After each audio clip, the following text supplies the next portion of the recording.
What's up, everybody? So I just done all this self-leveling, and there's some boogers that I want to clean up before I put all this luxury vinyl down. So check it out. Look at all this. It's all over, right?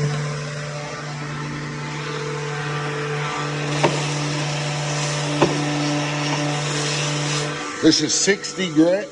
That's 60 grit Festool.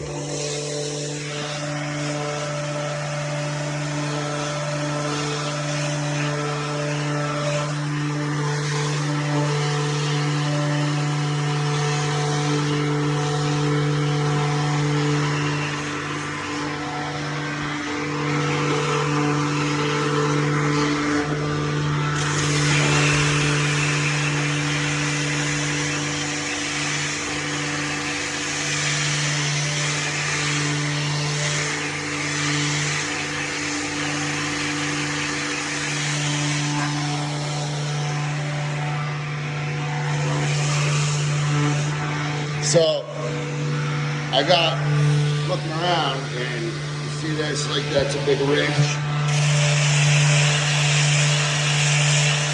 Look how quick that goes to nothing. Big bubble, gone. Bubble, gone.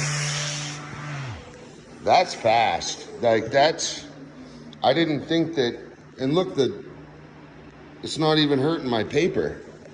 That's what I love about Festool, and they are not sponsoring this. I don't even have 200 followers. What I'm trying to say is, this is way easier than scraping and making a mess. This sucks up all the dust as I do it, and it gets it nice and like actually feathered. Whereas a scraper, you know, it's kind of bulky and can do more damage.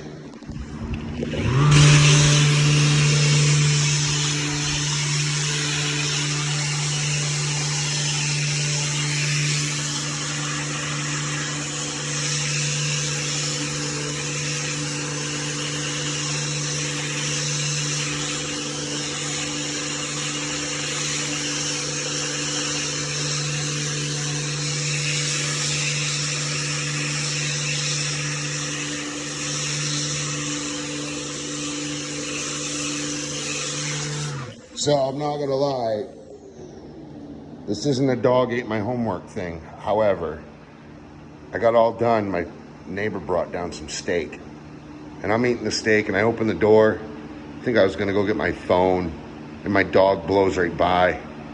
He ends up coming and walking on all of this in this kitchen, and he walked across that little doorway section I done. So I had dog prints everywhere. And I'm trying to trowel them out. It just made more of a mess, really.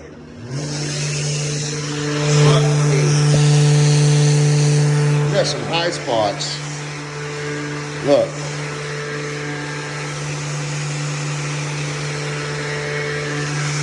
Three seconds.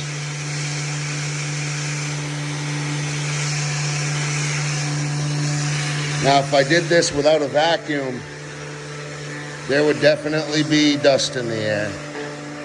But because I'm hooked up to a Festool vacuum, it's a HEPA vac.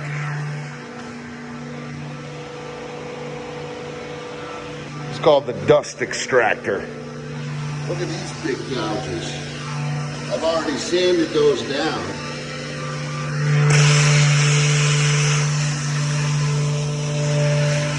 Look at these bumps.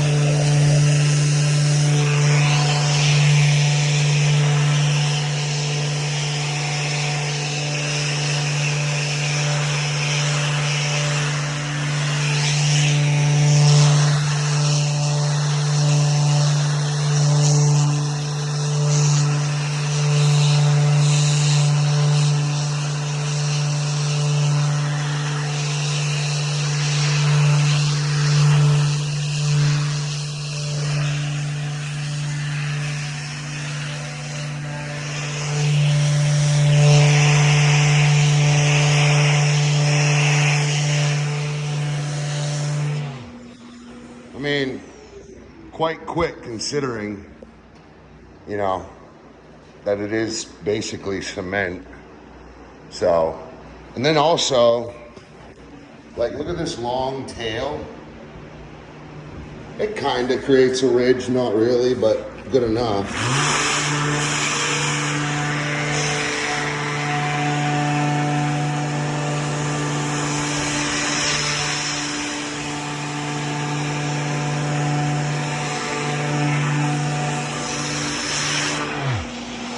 Okay, so the sand is starting to wear, or this paper's starting to get hot.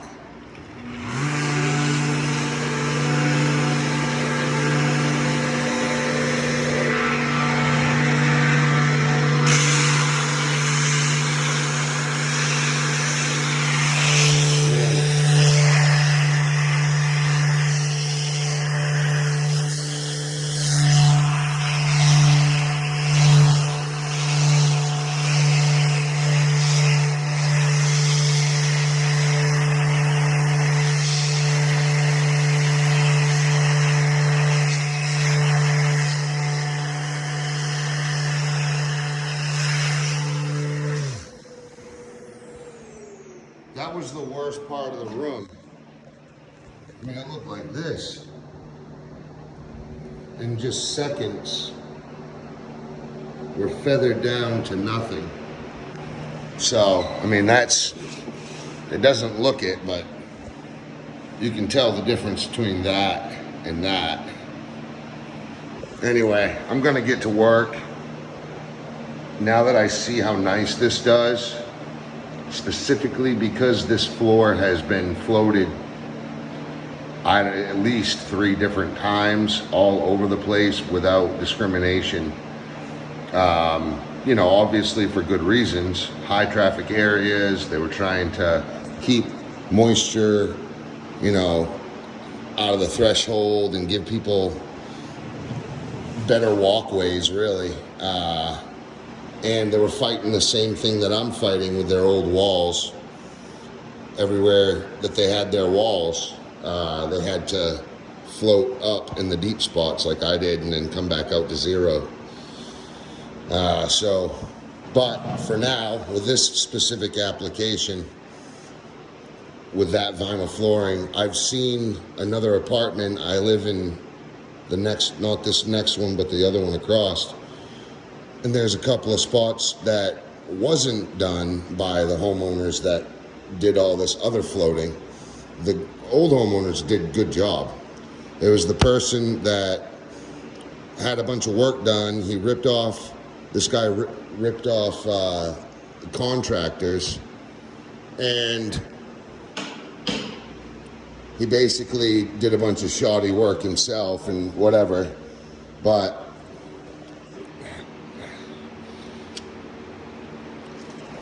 that really doesn't have anything to do with the fact that my floating floor in my apartment and this next one both have big bowls where it just sags down 1/8 to 3/16 of an inch every time you walk on it. And that over time has put stress on the seams, and it's cracking and it's still bowling. So I'm going to have to infuse epoxy or cut X's out of them and replace the pieces. Now I do have an extra box, and I will get to that, but right now I need to make sure that this money maker is bringing money in. So anyway, that's the reason why I floated. Some people might think that I'm being picky. No, it's not that. Like that used to be a huge high ridge, and then there was another one right there, and then this was a big ramp. So, I mean, we're talking like 1/2 to 5/8 of an inch height difference, another 1/2 inch, another 1/2 inch, and then down to like negative 1/2 inch in the corner. Over there was 1.5 inch difference just in this one big crack coming across. So the foundation has settled. and there's a big crack that runs down this whole width, and I had to fill on the other side of that crack because the foundation is falling. So, not really being picky here, I'm just making sure it's done correctly. I do want to get the most out of the floor that I bought. And this is how you do it. So if you have a vinyl flooring, floating floor system, like this here, right? Make sure that you don't have any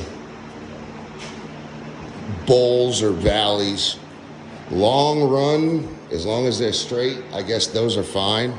Like a long, slow, but I still fill them in just for aesthetic flow. But if you have bowls where it dips down real, like, you know, in like a arms circle, and it dips down even 1/8 of an inch, it's too much. It creates like a trampoline, and it cracks all the seams. And not only that, it's gonna go up and down, and who wants their floor bouncing back up at them? It's kind of weird.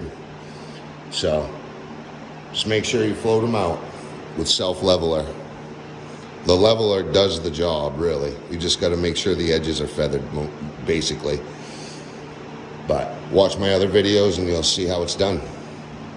And now I'm just going through and being picky. Making sure these big high builds don't create rolls and dips and bumps and cracks, you know.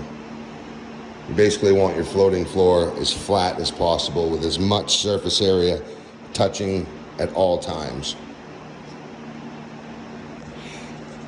Hey, I'll catch you at the next step. Main man Squanto, out.